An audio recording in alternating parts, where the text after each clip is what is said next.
Hello everyone and welcome to week 5 of Zero to Squat. Today we are going to be working our way through a progression of the core control exercise from last time with the knee lift. We're going to go over the B-stance bridge, or that staggered foot bridge, once more, and then we're going to be adding a new exercise done in a standing position. It's going to challenge our balance a little bit and give us an opportunity to really start to put a little bit of weight through that knee in an upright posture. Okay, so in this position, what we're going to do is we're going to do a little bit of a progression of the core control exercise. We're going to start by getting the hips and the heels relatively close together, knees parallel in line with their hips, not knocked together, not splayed apart. And from here, what we're going to do is we're going to lift up that tailbone towards the ceiling and bring this rib cage down towards the belly button here to get that nice even pressure across the front. And then what we're going to do is we're going to take the one knee and lift it up, place it back down, and alternate that way. So that's what we were doing last week. What we're going to try to do for those who are ready is that we're going to get that same tension, tailbone up, ribs down, and then we're going to see if we can actually lift both knees and lower both knees, like so. It's quite a bit harder, and it might be that you don't quite get the same height or the same range at first. If you find that switching from the one leg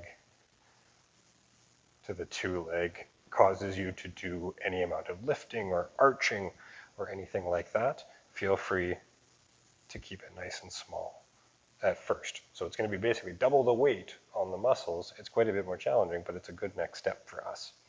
So that's the first thing. Now what we're going to do is we're going to be looking at the staggered bridge.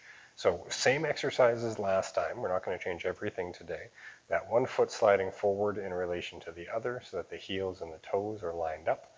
And then what we're going to do is we're going to get our core engagement, tailbone up, ribs down, and then we drive through the feet to lift those hips up towards the ceiling and come back down, trying to maintain this even pressure across the front the whole time. As you recall from last time, the heel closest to you is going to have more weight than the other one.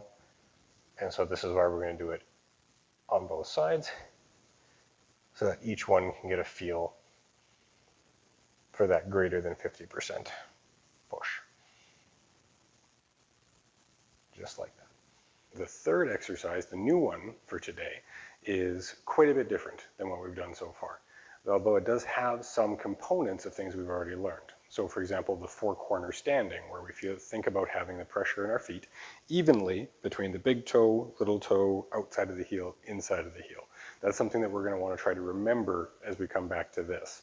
So standing with the feet relatively close together, narrower than your hips, what you're going to do is you're going to take your hands, put them on the front of your thighs like so, and you're just going to slide down until you can touch your knees.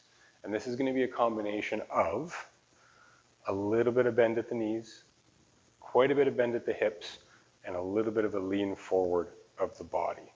And so ideally, my knees don't travel too far forward like that. We're not trying to do squats. We're not trying to go low yet. What we're trying to do is just get ourselves to the point where we're lined up like so.